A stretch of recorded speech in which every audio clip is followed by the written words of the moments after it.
Welcome to the 87th episode of the Friday Nightmares podcast.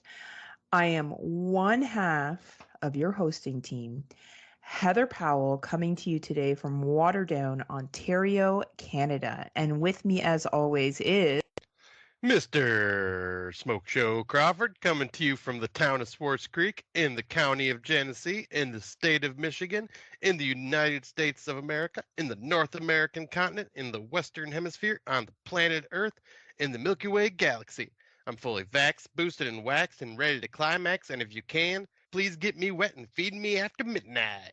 I'm the man with the glorious beard, a.k.a. Mother of Cats, a.k.a. the man with the humongous ego, aka Scotthausen, aka Scotty Too Hottie, aka Spanky, aka The Sloth Show.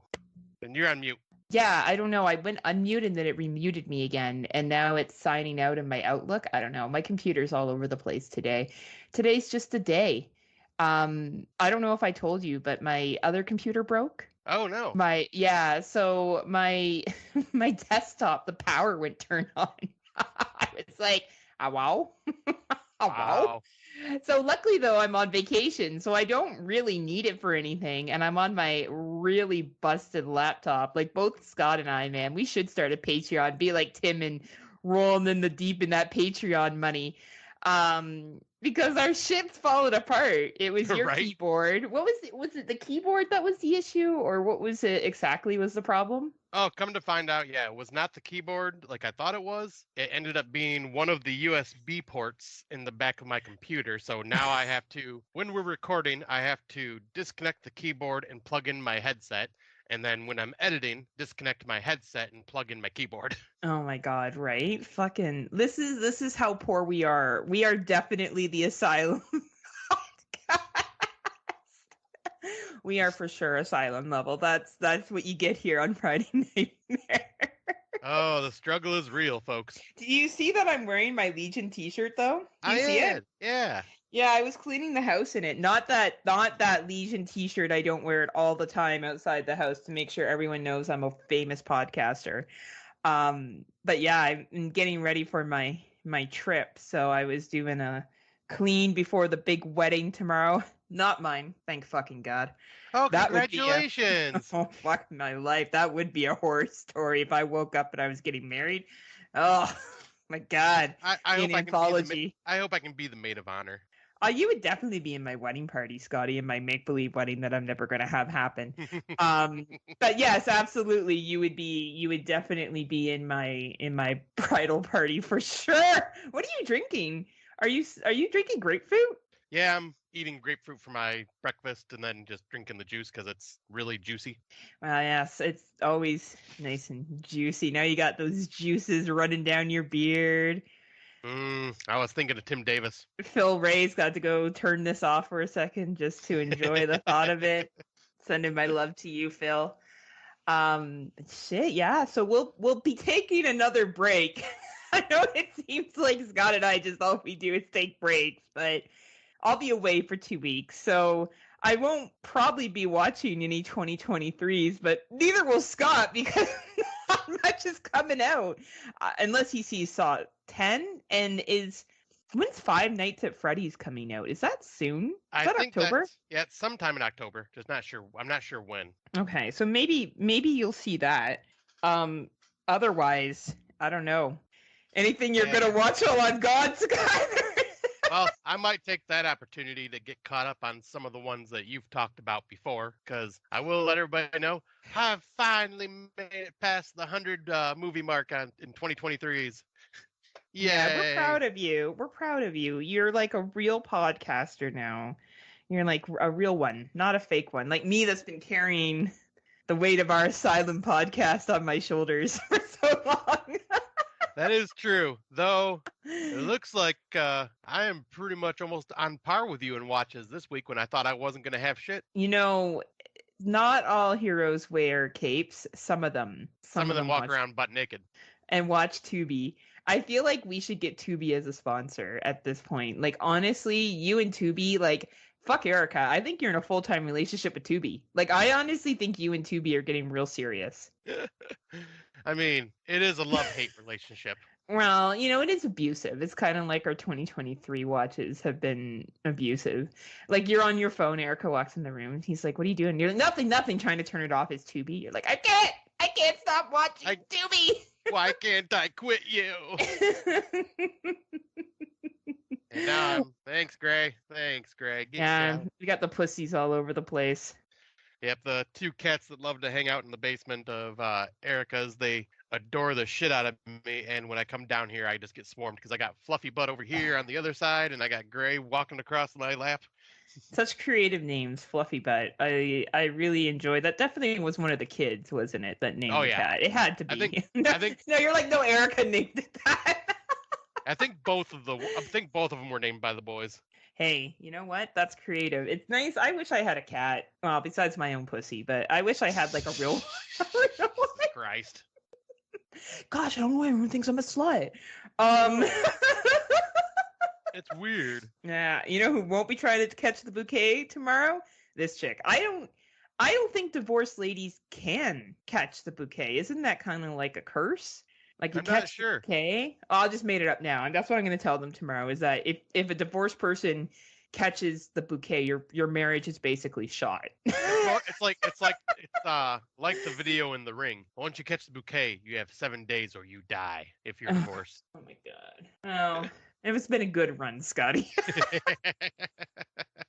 Remember me through Friday nightmares. Remember me. Anyway, should we get into these films? Because, you know, we are a premiere podcast, and as a premiere podcast, we, you know, have to teach those like Rob Humphreys from Slasher Radio how it's done. And what true 2023s are. Yeah, so Rob's like, I know that it was at a film festival and 20 people watched it last year, so that means I can't count it as a 2023. That's exactly how Rob sounds, everybody. So you should definitely tune in to Slasher Radio to listen to Rob.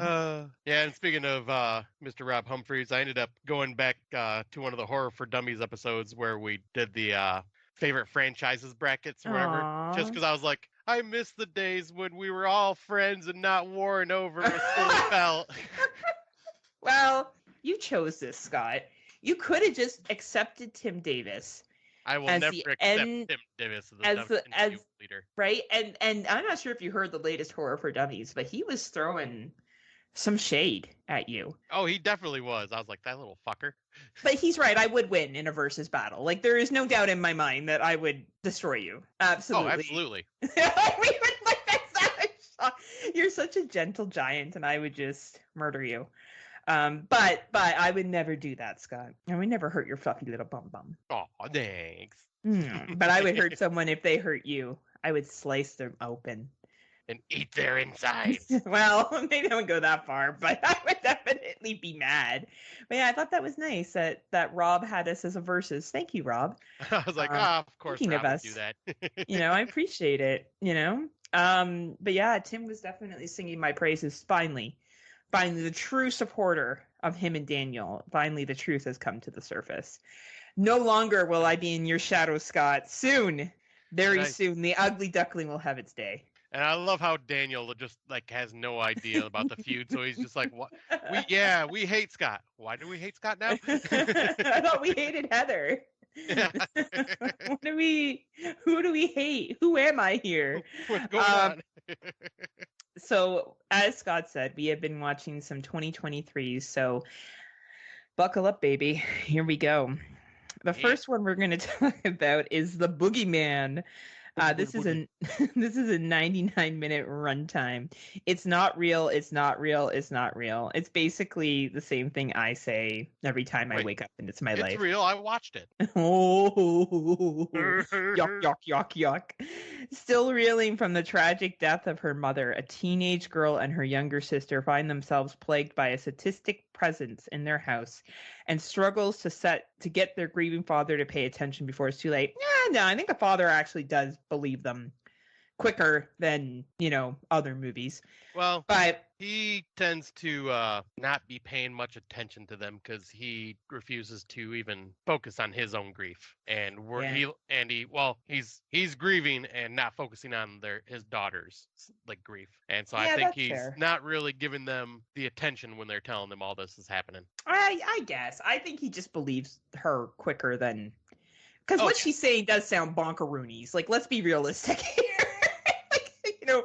Like anytime you have a movie like this where someone is telling someone else that there's some kind of creature that comes out at night, like think about if, like, I don't know, you went to Erica, because I'm not even going to blame this on the boys. I feel like the boys are too smart for this. But let's say you went to Erica and you were like, wow, Erica, there's a boogeyman that comes out at night and makes me take acid. And then I run out to the forest and I dance in the tree. She'd be like, sure there is, Scott. Like, it sounds unbelievable, right? So any of this stuff sounds... I don't know what you're talking about. That sounds believable to me. And maybe that's what you've done. But I enjoyed this film. I know some people, it only has a 2.7 rating on Letterboxd, but I thought it was quite fun. I thought the reveal of the boogeyman was interesting. I thought the story had enough heart to it. The ending was a little cheese, but like that's what you get with movies like this. Yeah, I agree. Like, I thought this was pretty entertaining. Definitely better than a lot of the stuff I've watched this year. It's not a bad Stephen King adaptation. And yeah, I found it to be quite entertaining. And yeah, the reveal of the boogeyman, I love the look of it. Right? And like, I forgot that it was Stephen King until after I watched it. I then realized that it was a Stephen King film. Now, is it his short or is it a... Yeah, it's a short story in Night Shift, I want to say. I actually have the book, like the book that short story is in. But yeah, I think it's a Night Shift. Okay. Yeah, I really dug it. I think it's a recommend. Let's see where I can find that it's available. And I didn't read what other podcasters gave it, but hold on.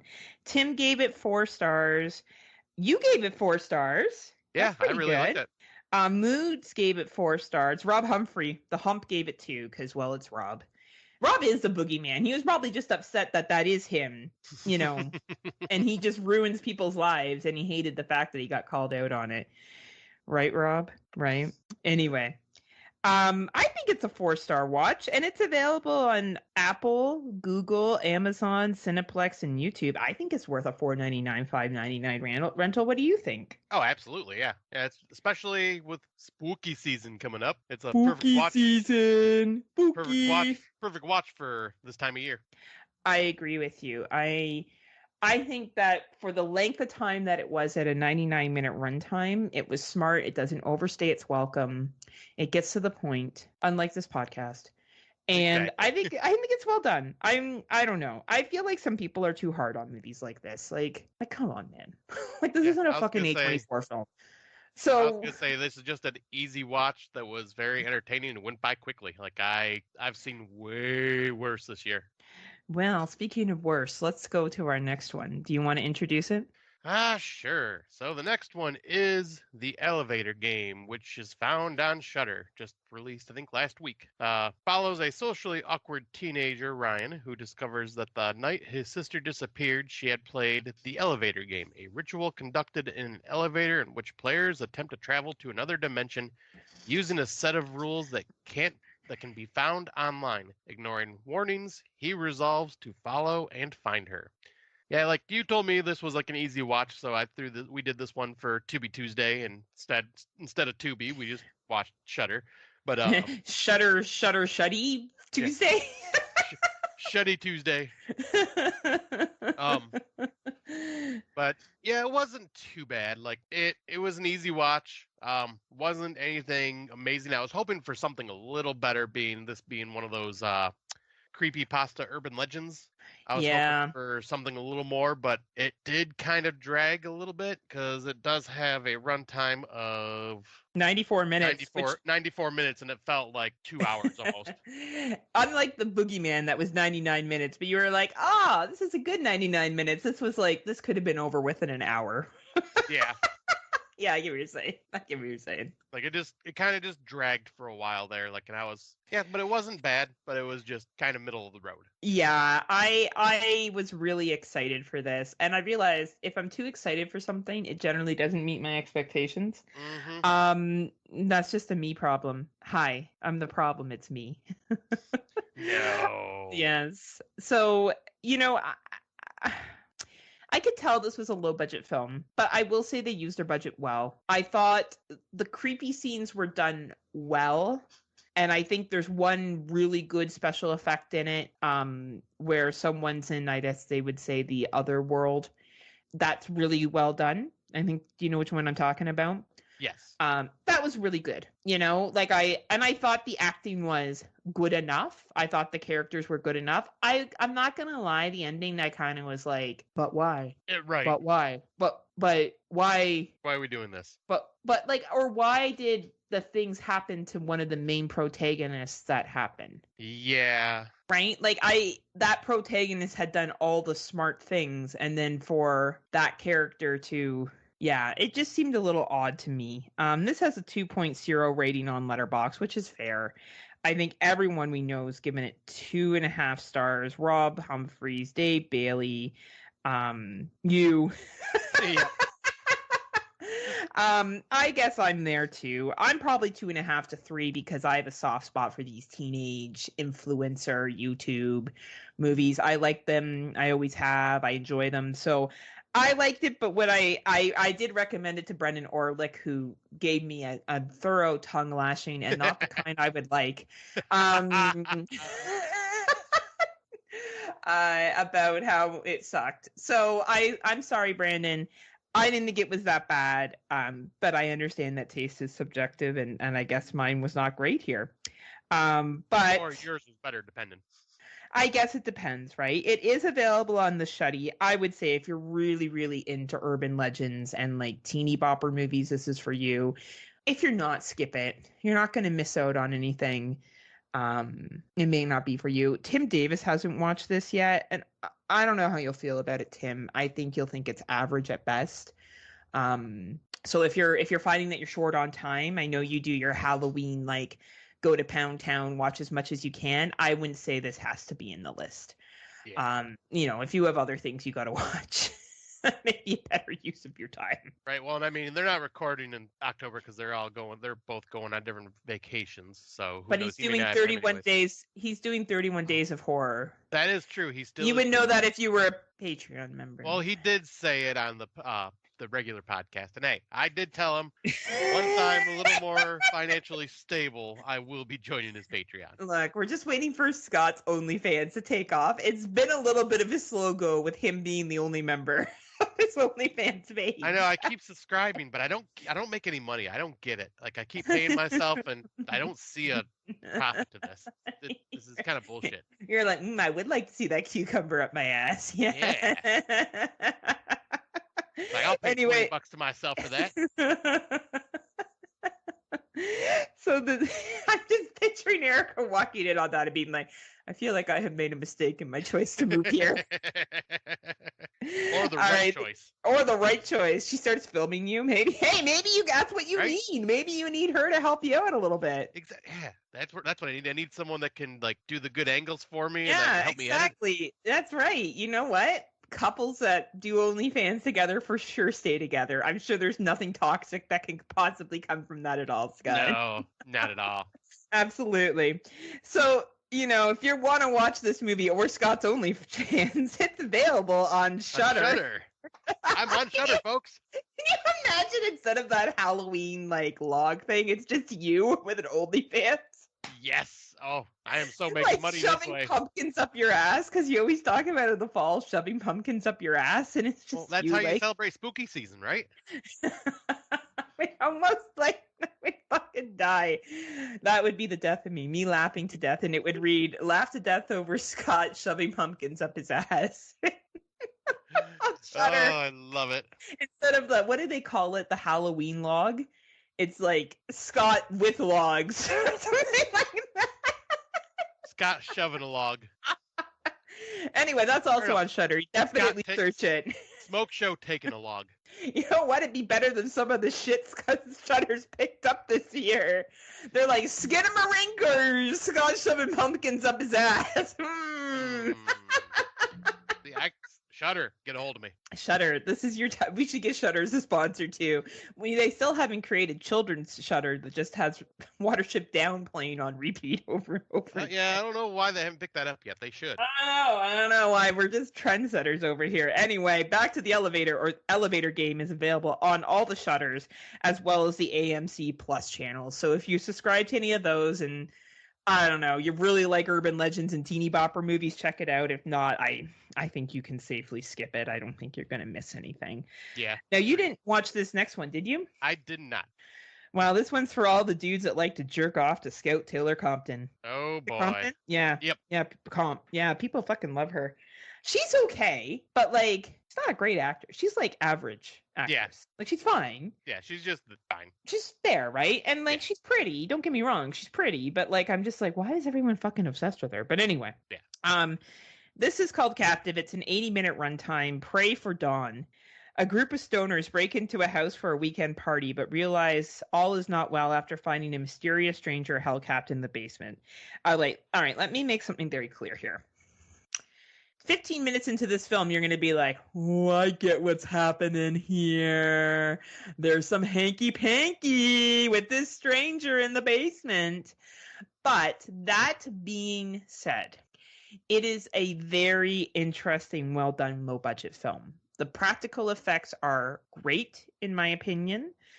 The plot moves quickly enough for an 80-minute runtime. I was not bored. There's some sexy type of scenes in here if you like that kind of thing. I wouldn't say it's like overly pornographic or anything like that, but there is some sexiness. And there's an interesting little twisty-do that they do at the end that I thought was interesting. This movie is not probably going to knock your socks off, but for a low-budget, mysterious film about meeting somebody and them not being who they seem, I quite enjoyed this. Yeah, it's like online dating, just like that, Scott. So only Dave Bailey has watched this so far to the podcasters we know, and he has given it a 3-star. So I would be right there with Dave. I thought it was quite enjoyable. So if this is something that you're interested in, it will be available on VOD and probably Tubi at some point. It was a screener that I happened to watch, but eventually this bad boy is going to drop, I would assume, Tubi or VOD. I think it's worth a rental, especially if you like Scout Taylor Compton. If you like her, then I definitely say it's worth it. And at an 80-minute runtime, it's low budget done right. I enjoyed it. Do I think it will be on my top end of the year list? No. But did I think it was a shitty film? Absolutely not. So good recommendation, solid compared to other stuff. Better than the Elevator Game, not as good as the Boogeyman. Somewhere in between. Right. Well, hell, I'll probably give it a watch. I just kind of skipped over it because the cover just didn't appeal to me. Now your microphone's up, Scott. So you sound like you're yelling far away. There we go. Sorry about that. Yeah, I was eating the rest of my grapefruit. It's okay. You got all those juices going on. I understand. Yeah. Well, this one's, I did not read this. I would watch this one. So you're going to have to fill us in on this bad boy. All right. So the next one is called The Sixth Secret. It's a 90-minute runtime. The tagline is "One secret too many." At a late-night seance attended by 12 people, the medium announces that 5 secrets will be revealed before midnight. There might, however, be one more, the darkest of them all. This was kind of like a dark comedy mystery with just a tiny little bit of horror with the seance stuff going on. Eric and I had watched this. We found it on Amazon. So it's like one of the few Amazon movies I've watched this year. It's not made by them, but it's on their Prime. And yeah, it was not bad. It kind of gave me her and I both said it. It kind of gave us vibes of the Clue, the movie. Oh, okay. Like where it's just like, twist after twist after twist. All this is going on. You don't know what is who is doing what, and like all these different secrets are getting revealed. Found the acting to be interesting. Nice. It's definitely a little more of a slow burn, but at the same time, I had fun with it. It's nothing like amazing, but like it was an easy watch and just something a little off, a little different than the typical horror stuff we've been watching. And yeah, I had fun with it. Had a decent, the mystery itself kept me guessing, and definitely is in that category of twist I didn't see coming for when we do our awards. It could be in there. Oh, okay, nice. Could be in the running. But yeah, it was for an independent, lower budget film. I found this to be fairly entertaining. Not many people have watched it. Let's see, only 3 people on my list. And so far, I'm the highest rating of a 3. Tim Walker gave it a 2.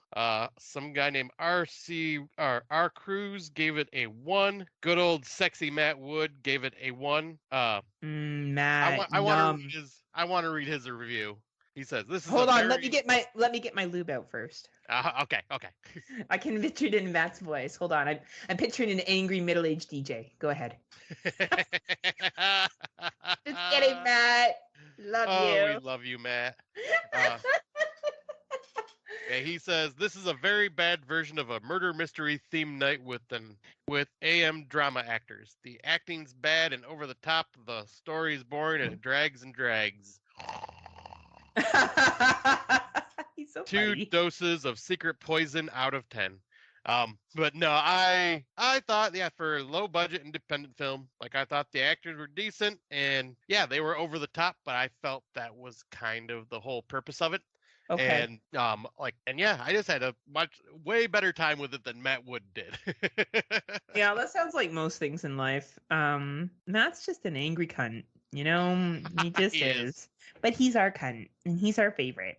He is. We love Matt. And Matt, I'll be there soon. Well, Scott will probably release this after I've come back from the UK. But actually, no.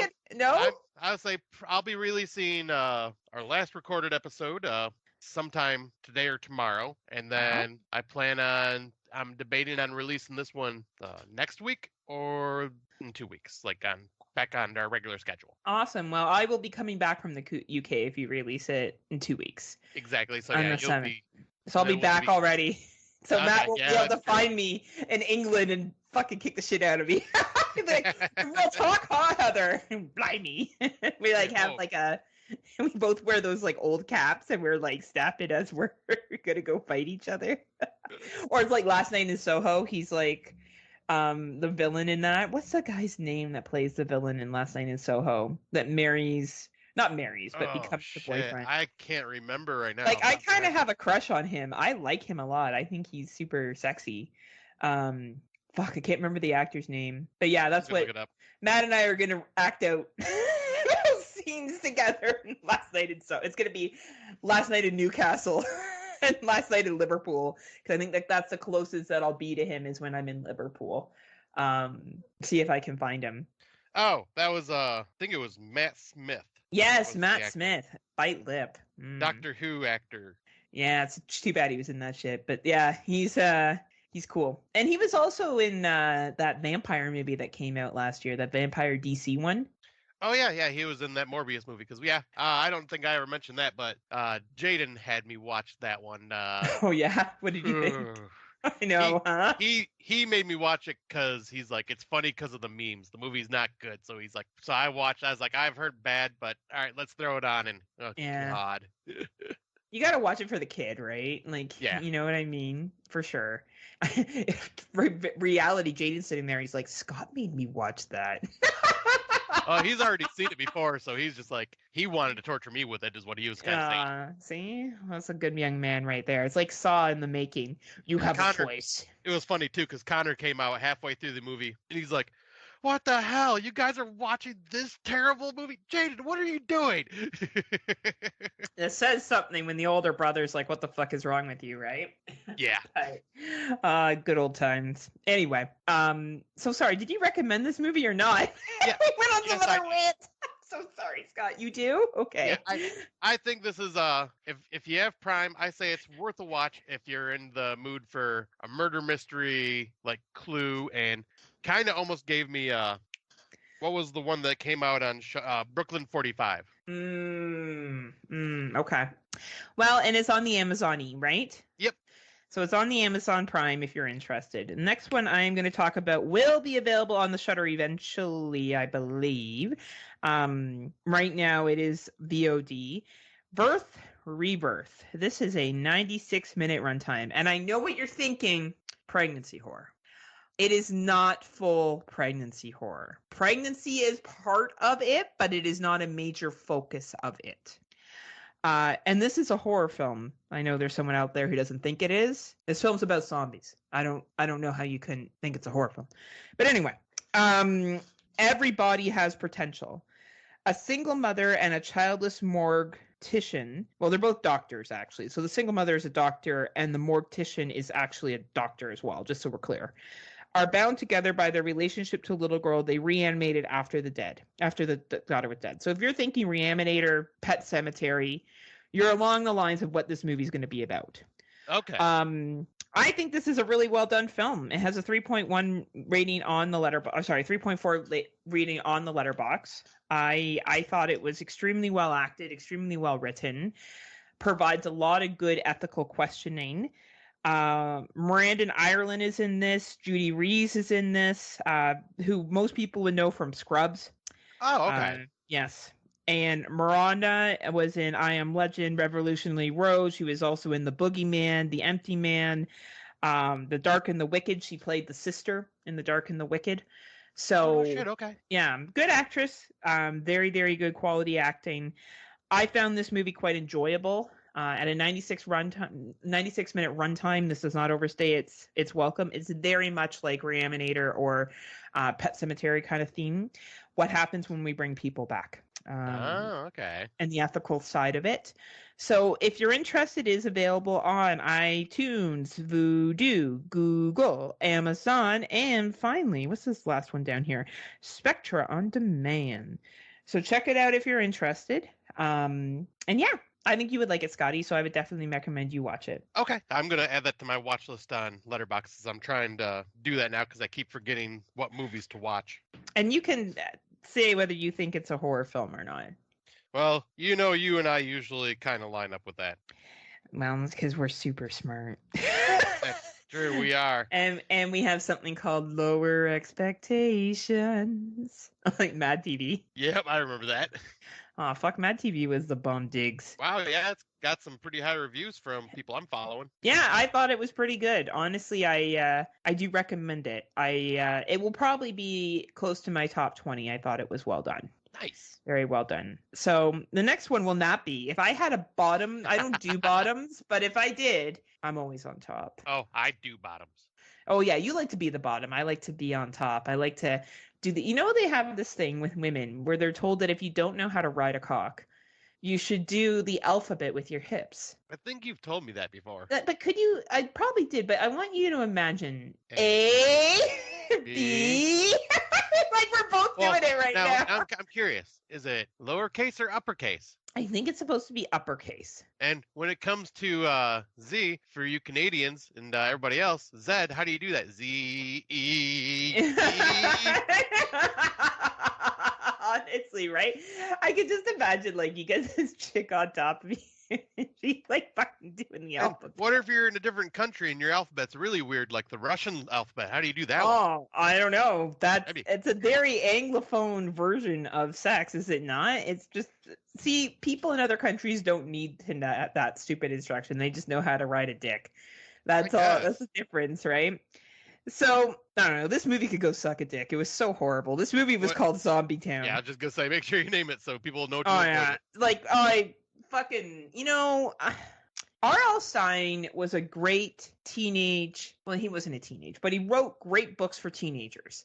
The Fierce Struggle was Chef's Kiss. That was a fun 3-movie set that was dropped on Netflix 2 years ago. It was a great adaptation of R.L. Stine books brought to life. The Goosebumps series is better than this piece of garbage that they created. The Goosebumps series had better acting and better writing and better effects than this piece of garbage, which isn't saying much, okay? That was a TV fucking show. So there was the Goosebumps movies, too. Oh, yeah, those would look like Academy Award films compared to this piece of garbage. So this was a 93-minute runtime.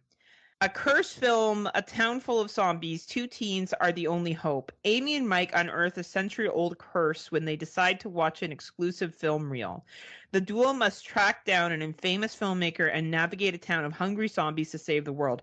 Chevy Chase and Dan Aykroyd were in this, and I don't know how they managed to fucking get these people here.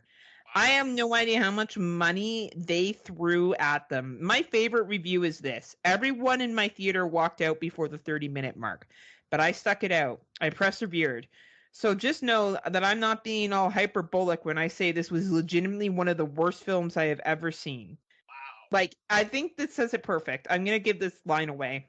A film so incompetently written that it's believed that someone taking a piss outside should be considered character development. Not wrong. That is considered a major piece of character development of this film, is this kid not being able to pee outside. What? Yes. This would be an insult to the very worst of Disney Channel writing.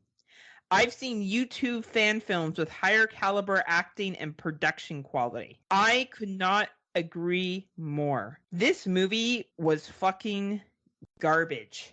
It had shitty acting. The writing was horrible. I don't even quite get what the plot was because it was so stupid, because the dialogue kept pulling you out. I don't know how they watched this movie when it was completed and went, oh yeah, we should release that. Like, I wouldn't even show this to kids. Wow, that's saying something. Because the plot is so fucking stupid. Like, when the character development, like, this person's not wrong, is about this guy not being able to pee outside because he saw a zombie movie that scared him when he was a little kid, we have some issues. Yeah, And somehow this garbage got released in a theater. Anyway, don't watch this movie. Don't have your kids watch this movie. This is not a Halloween movie that you should watch. Fucking go back and watch Hubie Halloween, for fuck's sakes. That is a better fucking Halloween movie than this piece of garbage. That's saying something. Watch Spirit Halloween that came out last year at Halloween time. That one's a better one than this piece of garbage. Watch Scary Stories to Tell in the Dark. That's a better movie than this piece of garbage. Watch the Freer Streak saga that came out 2 years ago. That's better than this piece of garbage. This was an insult to R.L. Stine and R.L. Stine fans, and I don't know how it was allowed to be fucking made. Horrible. That's horrible. And your mic's up still, Scott. But that's okay. It kind of felt like you were yelling from afar on how shitty it was, which was just fine. It's terrible, and I haven't even watched it yet. God damn this movie. Right, honestly. So yeah, skip this shit. Zombie Town sucks. Do not watch it. Good to know, because I watched the trailer, and I'm going, I'm good. No. And like, I don't know how much they played Dan Aykroyd. Like, he must be out of money. I don't understand. Maybe him and Chevy Chase have fallen on some hard times. I don't know what's going on. But this was garbage. Garbage. Garbage. I will be avoiding. Yes, avoid it at all costs. It's honestly, you'll lose years of your life that you'll never get back again. All right. Well, one that I definitely will say don't avoid, because this was a nice little surprise, is a one that I came across on Tubi recently called Natty Knocks. It's a 90-minute runtime. The synopsis is, on Halloween Eve, Britt and the kids she is babysitting have to survive the horror of serial killer Abney Honeywell, who is himself the traumatized son of B-movie horror legend Natty Knox. This stars Robert Englund, Bill Moseley, and Danielle Harris. But yeah, this is kind of like one of those urban legend type movies where it's like, like, there's this woman called Natty Knox, and and Natty knocks 9 times, so you got to go to the door and knock 9 times, and there's all this urban legend in this town after these events have happened, and it is on Halloween, so it kind of fits the whole Halloween season. I really had a good time with this one. I thought this was a pleasant surprise because I heard nothing of this film. And yeah, I thought everybody did a really good job acting wise. I thought it was very entertaining from beginning to end. It had some really creepy moments to it. And yeah, there's a little bit of cheesiness, but I think that just kind of adds to it. Okay, and I have to say, definitely making me feel old when Danielle Harris is the mother of 2 teenage kids in this movie. Well, we are at that age. We are getting there in that age. But yeah, I highly recommend this one. I had a great time with it. It was an easy watch, fit the spooky season, and I kind of like these like urban legend type films, and yeah, it was fun. I highly recommend it. Only 4 people seen it. Our good old buddy Xander Kane, Dave Bailey, gave it 3.5 out of 5. Someone just called Movies Review gave it 2 stars. Catherine Adams does not have the rating, so I'm wondering if she just kind of keeps a list like you do. Yeah. And then we have a guy that gave it. Then one guy named and Kevin Adams only gave it 1 star. So apparently, they're tough. They're tough raters. But yeah, honestly, like I'm with Dave Bailey on this one. This was a 4 out of 5 for me. Like I had a great fucking time with this movie. Fuck yeah, sounds awesome. I'm gonna watch it before I leave. You should. I definitely recommend it, and hopefully it's on your Tubi. It is. I just checked and added it to my Tubi watch list. Hell yeah. So I've, as a good podcaster fashion, I have been continuing to watch all the new releases that drop on the Shuddy. And the one I watched was Bloodflower. This is a 102-minute runtime. A young apprentice healer tries to suppress his supernatural ability so he can fit in with the other kids, but when a malicious spirit breaks into his apartment, he decides to use his abilities while dark family secrets are revealed. No. Yes and no. This movie isn't, well, okay. This movie is not bad. I will say this. It is a very good exorcism film. It is an international film. And I don't know which country it is from, but it is from a country that we haven't seen a lot of movies from. I don't believe this is Thai. I think this one may have been Malaysian. I think it's Malaysian because there is some individuals who I assume are Muslim because they're wearing hijabs. And there's a lot of like talk of Allah and stuff as their faith when they're trying to combat spirits. Okay. So I think Malaysian's a good way to. I think it's very much Malaysian horror. The special effects are very much Malaysian horror. Excellent. This movie starts off looking like they had 2 cents to rub together for a budget. As it moves along, you see a lot more quality in the film. It does jump around a lot, so it's not a film that you can turn away from. It will need your attention the entire time. It's nice to see an exorcism film that doesn't focus on Christianity. Yes. So I think that if you want to see an exorcism film that focuses on a different faith and a different way that they believe in removing demons from people, watch this film. All right. It's not your typical exorcism film that we are used to in a Christian form nation. I say Christian nation because it tends to be the most popular types of exorcism movies that are made this year. Yeah, but I was gonna say, and for me, most exorcism films I cannot stand, but the ones from different countries are usually my favorites because they do something different, and it's their religion. Well, and it's not constantly hearing about Christianity all over again. Like if someone said to me, "What's a better exorcism film that came out this year?" The Pope's Exorcist or Bloodflower, I would say Bloodflower. Okay. I think it's a more interesting take on it. Yes, there's some plot holes in it. Yes, there's some stuff that doesn't overly make sense.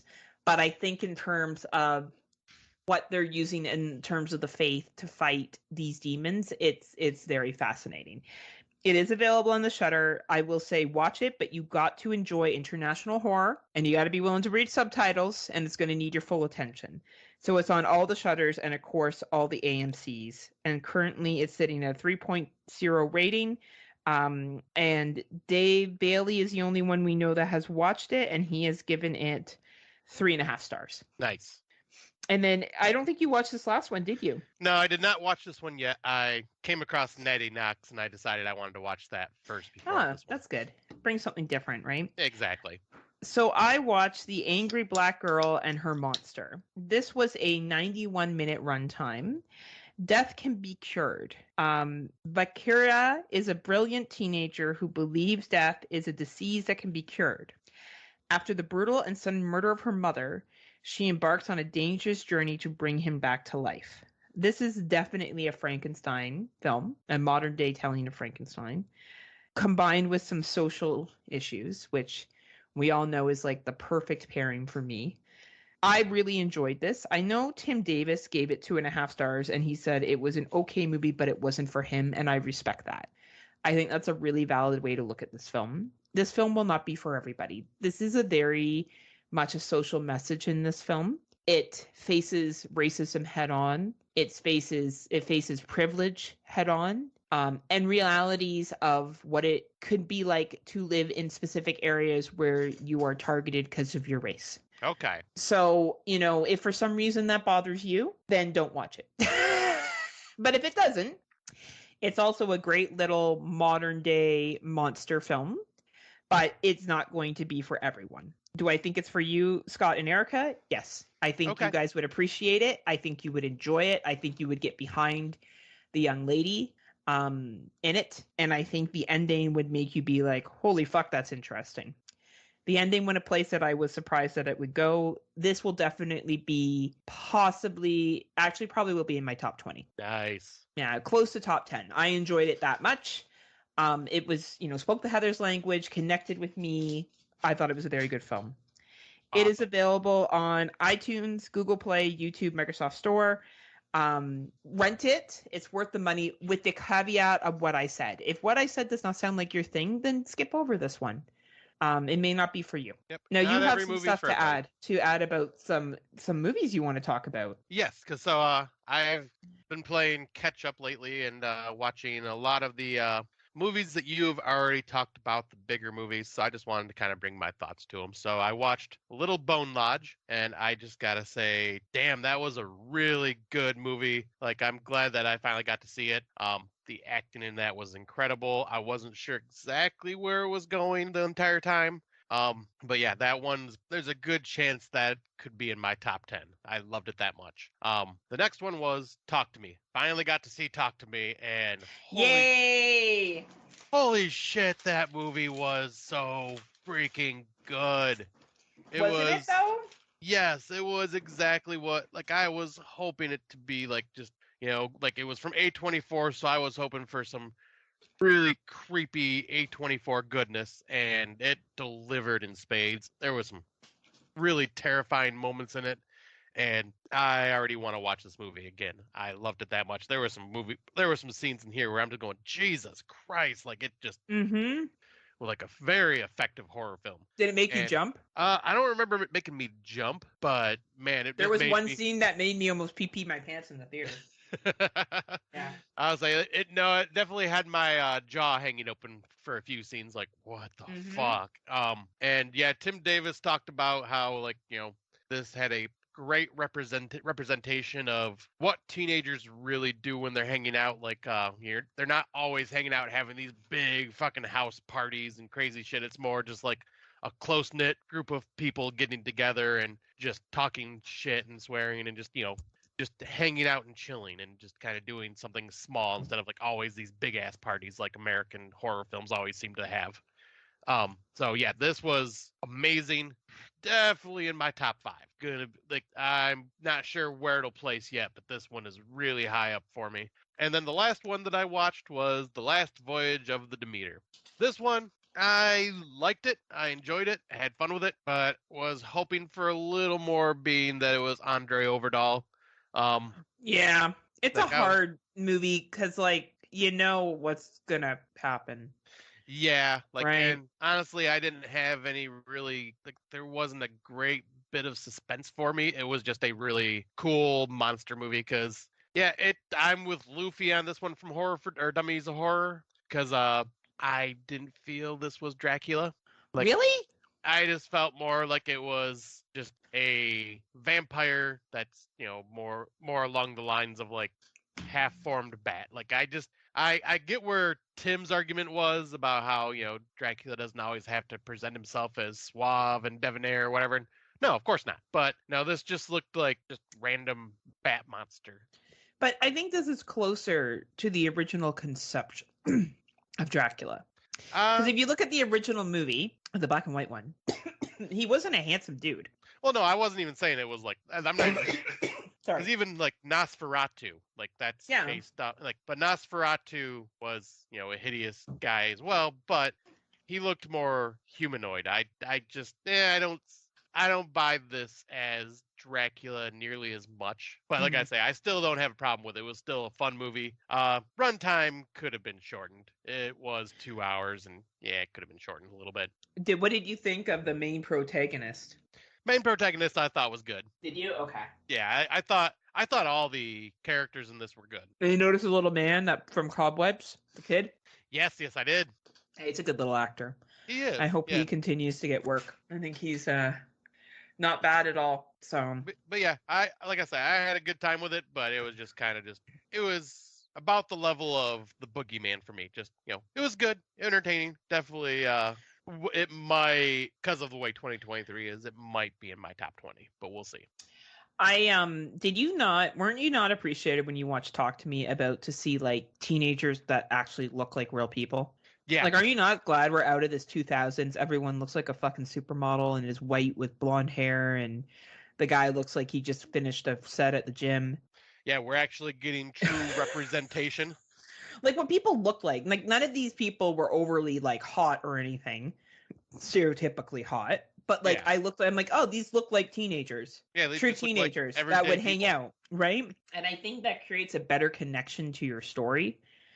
And it can make it scarier because then you truly do believe that it could happen to you. Exactly. Instead of just these over-the-top model-looking people.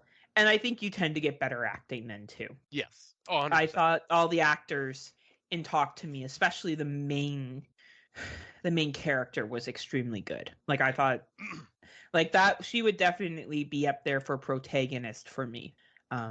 You really wanted to see her be okay. I did, but at the same time, there were points where I'm just going, why are you doing this? Yeah, maybe we'll do a quick spoiler sometime because I want to ask you if you thought one of the apparitions were who they said they were. I don't think they were. Okay, you don't think so either? Mm-mm. I think it was something evil. Yeah, I think it was playing tricks with her. Yeah, I thought so too. Well, those are our 2023 watches so far. So I would say The Angry Black Girl and Her Monster, Bloodflower, Natty Knockers, Birth, Rebirth. Sorry, is it Natty Knocks? Yeah, Natty Natty Knocks, not Knockers, but hey, Birth, Rebirth, and The Boogeyman are probably our tops, I would say. Yeah, I'll say we finally actually came in with some good ones. Yeah, we've been coming in with good ones. Yeah, like it's not just all bad anymore. With good ones. Speaking of good ones, I do another show, Slumber Party Massacre podcast, and we had to pick movies that we've never seen before. And I picked Critters. Yeah, I'll say because you asked me like, what would you recommend? Yeah, and you were like, well, you've never seen Critters, and I'm like, fuck no, I haven't. 1986, 86 minute runtime.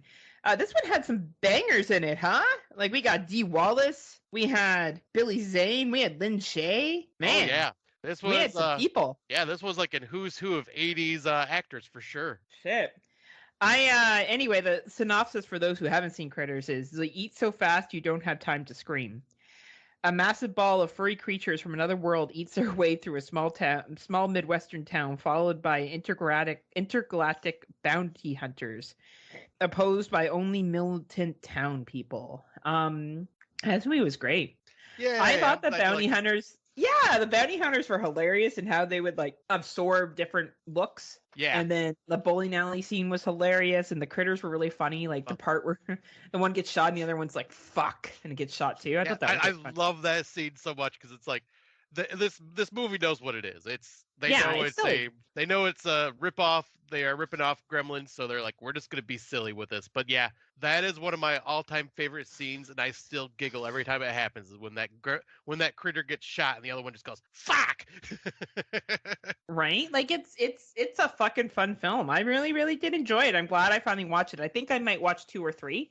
Yeah, 2 is actually an Easter movie, and there's not many Easter horror films. Yeah. Oh, I'll have to watch that. And would you like them 2 and 3? I actually like 1, 2, 3, and 4. They go. The quality of them definitely starts to drop, but okay. Part 3 actually has the very first appearance of Leonardo. Yeah, Leonardo DiCaprio. Nice. He's a very young boy.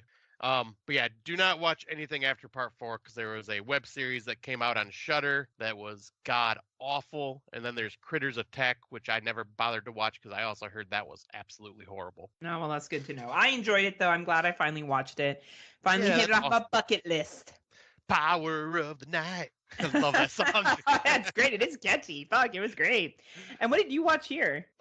This was one that Eric and I watched on Tubi Tuesday, and it's called Christie from 2014. Let me pull up the synopsis. So this one is the tagline, Run for Your Life. 86-minute runtime, came out in 2014. When a college girl who is alone on campus over the Thanksgiving break and is targeted by a group of outcasts, she must conquer her deepest fears to outwit them and fight back. So this one kind of has almost like a social media aspect to it back in 2014 because these killers are hunting down what they always call a Christie. There's the character that the woman they're hunting down is not always named Christie. They just call her Christie for their web series that they are filming, and they're letting people vote on how to kill them and all this stuff. And it's like, yeah, that just some really creepy bad people just run into her at a gas station and follow her back to her campus, where the campus is basically just empty besides security guard and a few janitors and stuff like that. Is it LL Cool J as the security guard? Yes.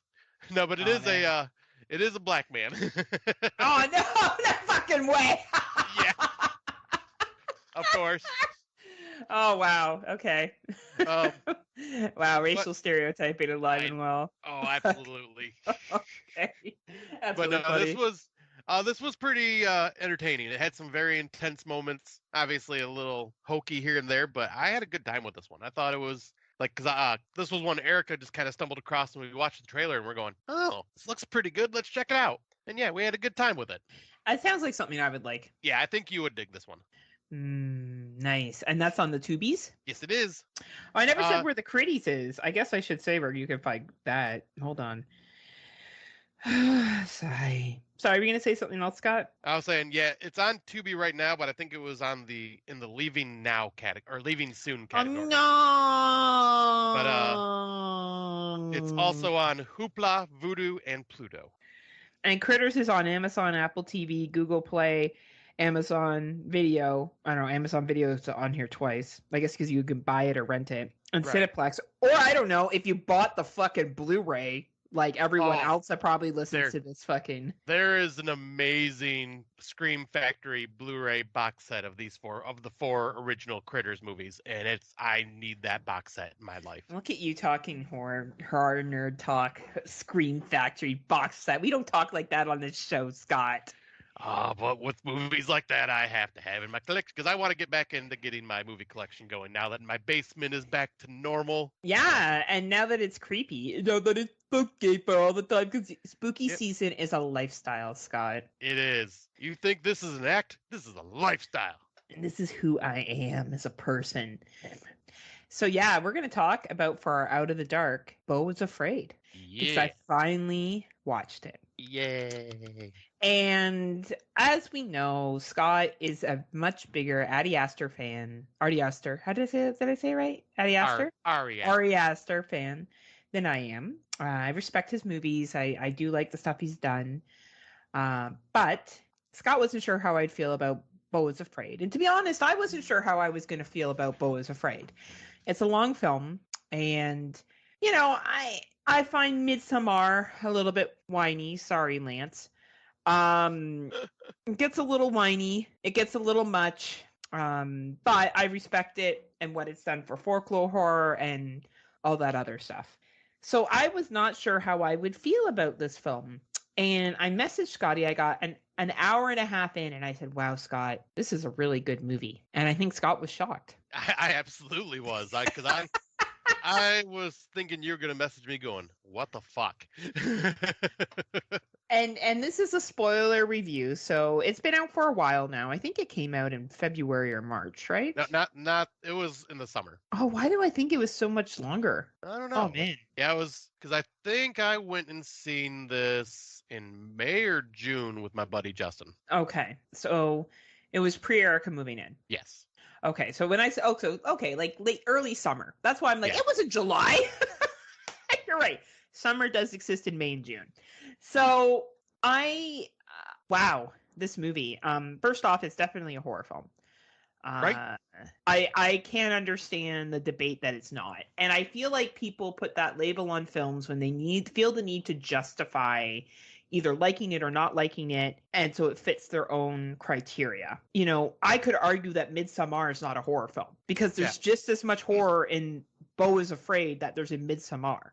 There's death in both. There's weird shit that happens in both. Some really dark shit that happens in both. But if you think Midsommar is a horror film, then definitely Beau is Afraid is a horror film. So to me, what this movie did an exceptional job on is highlighting societal fears. Scotty had a slightly different take on it, but my take on it was this reflects so many fears in society rolled up. The fear of homeless people attacking you. There's a poster about a brown lacroix spider being free in an apartment building, which is impossible in New York City. The spider wouldn't survive of the climate in New York City to be running around an apartment building. The Beau getting the cops called on him because he doesn't have $1.79 to pay for the bottle of water he gets and getting shot at. Like, there's counting a chick dying while they're having sex. Like, the list goes on. Drinking paint, smoking weed, being picked up by some weird ass people that you think are going to help you, but they're drugging you up all the time. Like, the list goes on. And Joaquin Phoenix, if he doesn't get an Academy Award nomination for this fucking performance, then it just proves to me that the Oscars are bullshit, because he makes this movie. He sells this character without being annoying. You feel empathy for this guy without hating him because he's annoying. Scott, sorry, you wanted to... No, I was just going to say, absolutely, because Ari Aster, that is one thing this director always does, and he gets performances out of his actors. Incredible. Incredible. And I know you had a slightly different take. I saw it about societal fears all being thrown on this one guy for 3 hours. And even the ending scene where he's drowning and no one does anything. That's like a nightmare that people have all the fucking time. It to me just played on every single fear you could have in society, which is why even more than ever I think this is a horror film. Now, it may not be a horror film that's right for you, and that's absolutely fine. Not everybody likes specific horror films. I'm notorious for not liking, is it The Black Coat's Daughter? Yes. I don't like that film. It's not my thing, but I would never turn back and be like, it's not a horror movie because I don't like it. It's not for me, right? And yes, other people like it. They're into it. Coolio. I'm not a huge fan of The Witch. I think it's okay, but I would never be like, it's not a horror movie because I don't like it. So right, I think exactly. So that's where I stand on this, but you had a different take. Yeah, and my take kind of plays off of yours a bit, because the way I look at it is Beau has extreme, to the far extreme, overdone version of social anxiety, which plays off of these worries and fears that you're talking about. Mm-hmm. And I see this as a look in the psyche of Beau. And all the fears that he has, the worries he has about everything around him and where he's living, what the events that are taking place, his worry about not pleasing his mother, and his fear of sex and the anxiety that causes.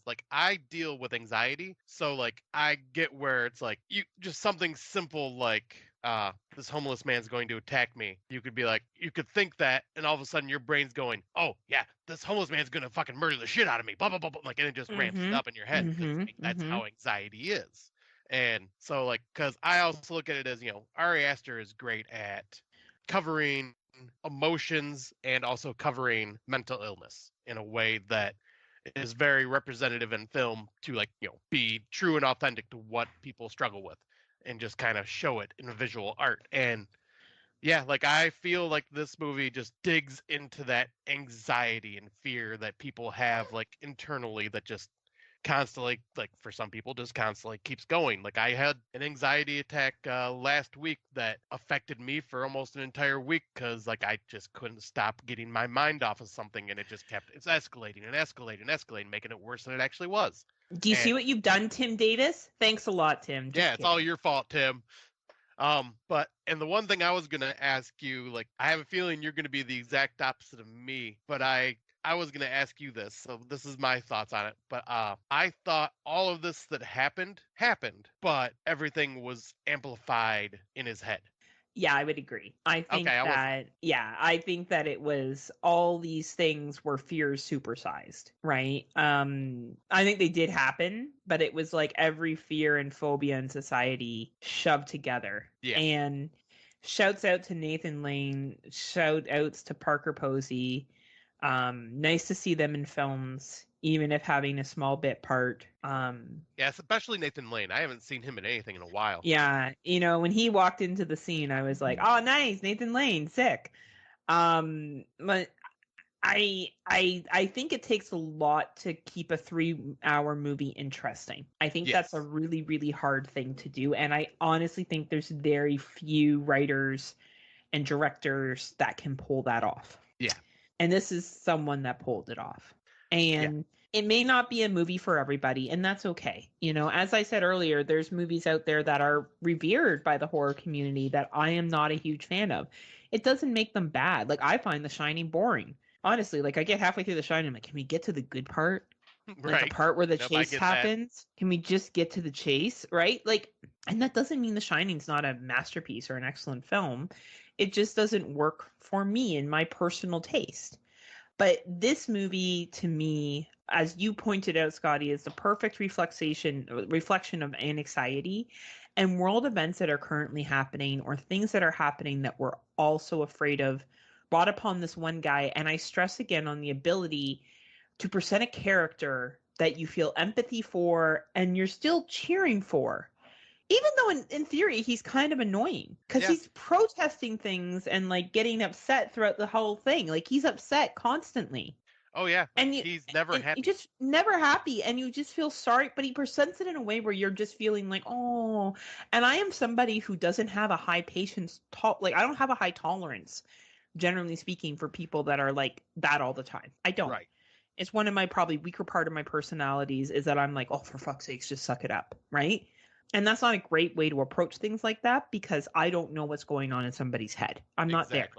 So for me to not feel that way towards this dude was incredible. That I was able to be like, oh no, like, come on, let him just, like, fuck, why can't he just get to his mom's place and not have anything happen to him and just be fine?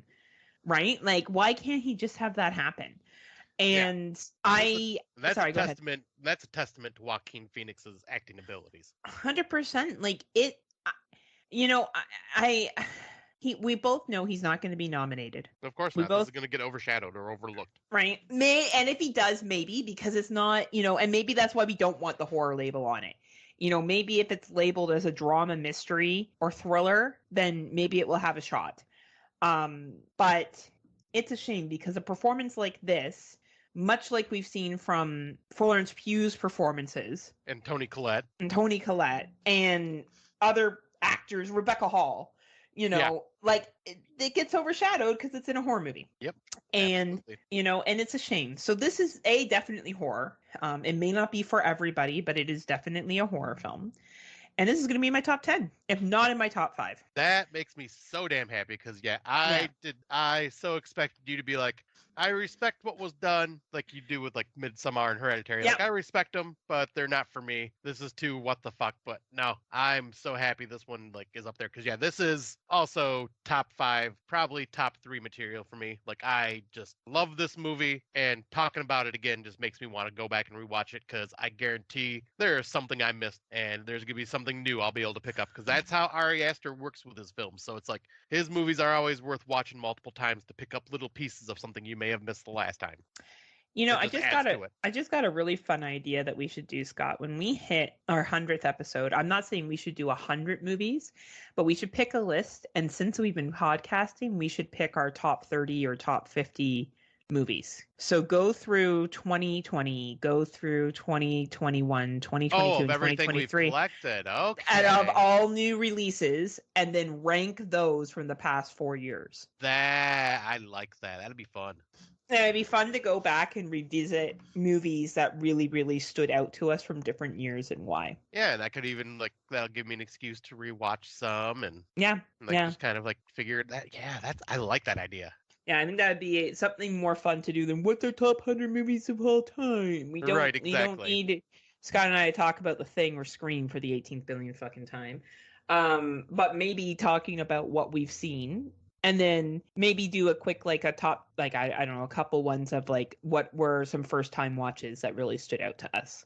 Yeah. Like keep Yeah, that list maybe. small, but Yeah, and like I'll say ones that that were maybe even like, do like what was our favorite theme that we covered in our yeah, podcast, like and stuff like that. Like yeah, I think yeah. because I think like little behind the scenes talk here, but I think yeah, like we should do like a little bit longer than normal episode for episode 100 because it is special. Yeah, absolutely. So, and I think having those top ones from when we started podcasting to now will provide a little bit more. And for people that maybe have missed movies in the last couple of years that we feel have come out that really deserve, like I always go back in my mind to Rent-A-Pal. I think Rent-A-Pal was Yes. a fucking phenomenal film. And there's just certain ones that have come out over the years that have taken my breath away, and left me shocked.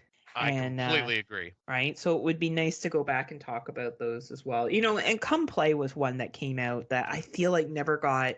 I know you said you heard podcasts talk about it, but I still don't feel like it got the love it deserved. That was a really, really fucking good film. Now, compared to other films, it kind of got overshadowed, but it did make it. It did make it on quite a few people's top tens that year. Yeah, I do remember that. it's a shame it was released during the pandemic. Like there was a lot of films like We Need to Do Something. You know, Yes. Which, oh, by the way, Erica, I came home one night and I came home one day from work and she was in the middle of watching that one because she came across it on Hulu. Nice. And What did she was think? like, oh, she loved it. She's like, this movie is so fucked up. I'm like, right? Such a good fucking film. And our video one that we watched, the one about the video game, the low budget one. Oh, yeah, Live Scream. Live Scream. Also excellent film.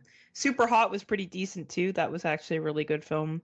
There was some good indie stuff that's come out over the years too that doesn't always get the love it deserves. Exactly, and I just gotta say, thank God for Letterboxd for being able to keep records of all this shit, because there are a lot. Well, and that's why we have it, right? So we can go back and we can take a look at what we watched. And for fun, I'm not a big fan of doing bottoms, but maybe we can do our top 10 disliked ones or a couple. Yeah, like our disappointed ones or something. And then talk about how much we love Halloween Ends. Just so you guys know, Halloween Ends is going to be our number one film for the last several years. You hear that, Tim Davis? Halloween Ends. Best movie in the entire franchise. You know, I just really feel like Corey's character morphed into being a true advocate for the Halloween series. You know, absolutely. Like we all want to strive to be like Corey. And you know, Evil dies tonight. I also want to go to a karaoke therapy session. We need to talk about our trauma in a karaoke mic night. Man, that's actually, if I look back, some of my favorite things, it was fucking critiquing Halloween Kills and Halloween Ends and us making fun of those fucking movies. And then making fun of Halloween fanboys that were upset about it. Oh, it was so much fun. You know, and I've been disappointed too. Like, I understand. I've been looking forward to movies coming out and watched them and been like, what the fuck? Right. This piece of garbage, right?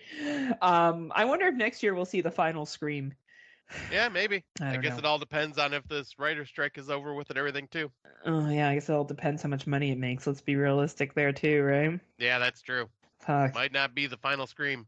Though I will be very disappointed if they do not call this Scream 7 the final chapter. Because then we're getting another Scream after that. You know, I was gonna say about that. That's funny to start off with. But are writers really needed for Scream? Ooh, shots. Like, let's be realistic. Like, is the writing that? You know what I mean? Is it that complex? Oh, shots have been fired. It's nowhere near as bad as Zombie Town. Zombie Town was probably one of the worst written movies I've seen. Like, what a piece of shit. That and Endsman this year. Like, Endsman was the side of, like, complete stupidness. For me. And Skinamarink up there. Like, at least Skinamarink, you could kind of get what was going on. These kids were stuck in a house. Like, I didn't get why this lady lived on this island and what the fuck she was doing with all these flowers. But, like, that was like artsy to a fault, and this was fucking dumbed down to a fault. Like, there's just such, like, why can't, like, come on, Zombie Town, come on. You have potential to do something here. It's like that meme of someone that has the meme of that stick figure poking somebody on the ground with a stick going, come on, do something. Like, Spirit Halloween last year was about a bunch of kids that broke into a Spirit Halloween store, and Christopher Lloyd was like a crazy ghost. Yeah. Like, that wasn't like that was not a complicated plot line, okay? Let's be clear.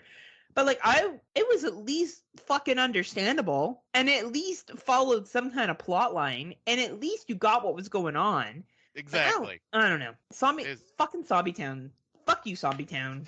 fuck you, and disgracing R.L. Stein and his books. This is your Innies Men rant all over again. I love it. I love it. Scott, we need to do better, okay? People that are all like, oh, Heather likes every fucking movie. Shove it. Heather doesn't like Zombie Town. Heather also doesn't like Ensman, or does she like Skinamarink? What happened is she's finally seen that she had been gaslit by 2023, and she's had enough. And like, what was the other one I didn't like? There was a couple others that I was really mad about this year. Good Wife's Guide to Murder. That was a piece of shit.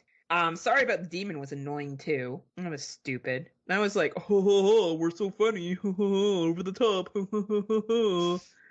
Oh, fuck me. Yeah, I don't know. That was kind of stands out as some of the worst ones. The rest of them weren't that bad. But fucking Ensmen. Oh, it's still sitting here. 3.1 on Letterboxd. Ugh. Someone gave it 4.5 stars. Duncan. Oh, Duncan. Maybe he got it because he lives out there. Maybe he understood it a little bit more.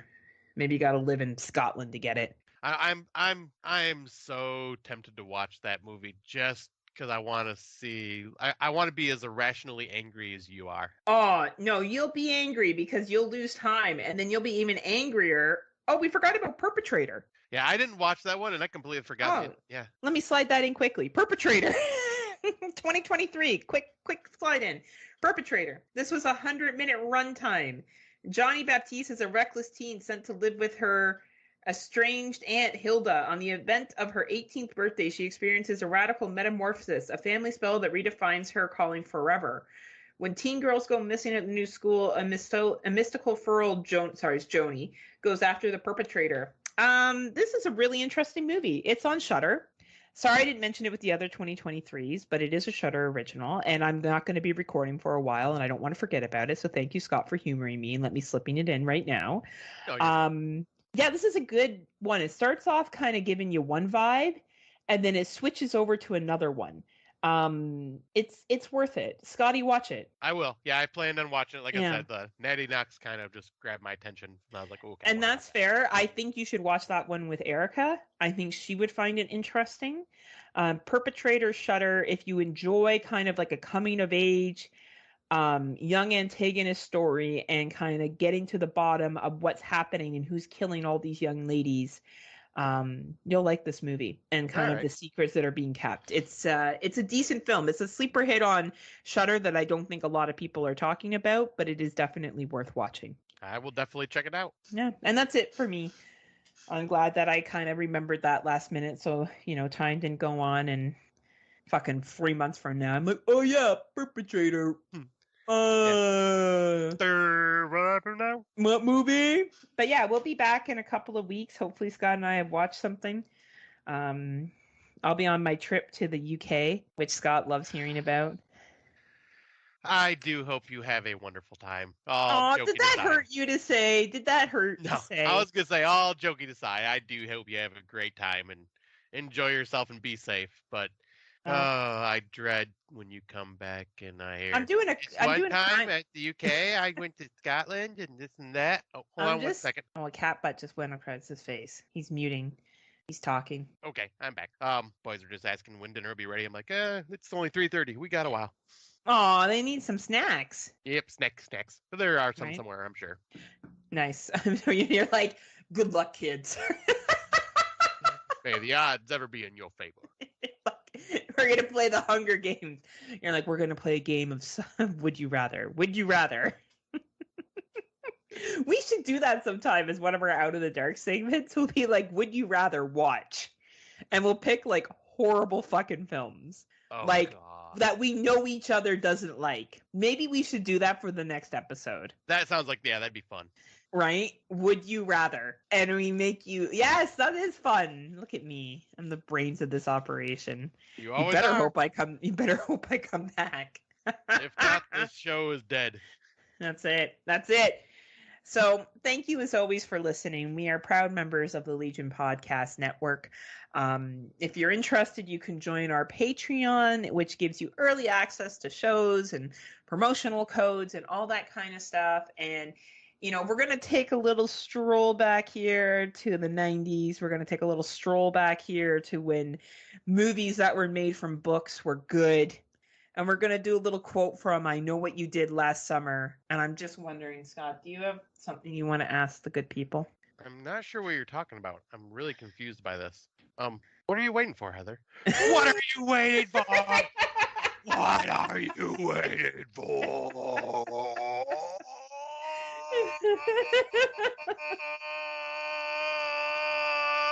What are you waiting for? Sign up now. What are you waiting for? And don't watch fucking Zombie Town. Fuck you, Zombie Town. Watch I Know What You Did Last Summer. At least that was a good adaptation of a book. Yes, and we'll be back next time with lots of 2023s and a game of Would You Rather and making fun of Rob Humphreys, the Hump. Rob, what movies do you like? Why don't you write into Scott and I and you tell us the movies that you do like, and we'll give you your day in court and we'll read them out loud. And then we'll tell you whether you're right or wrong. Because clearly our opinion means everything. Right, Scotty? 100%. Right, clearly. I know that's your boyfriend, and it's hard going against your boyfriend, but I appreciate it. He's my man. He understands. You know, he my Bullet Club old boy. We gonna be the Bang Bang Gang. We're the Bang Bang Gang. So as always, we'll see you all in a couple of weeks, and take care. And just remember, those who stand on toilets are high on pot. Until next time, kiddies. Unpleasant dreams. See ya.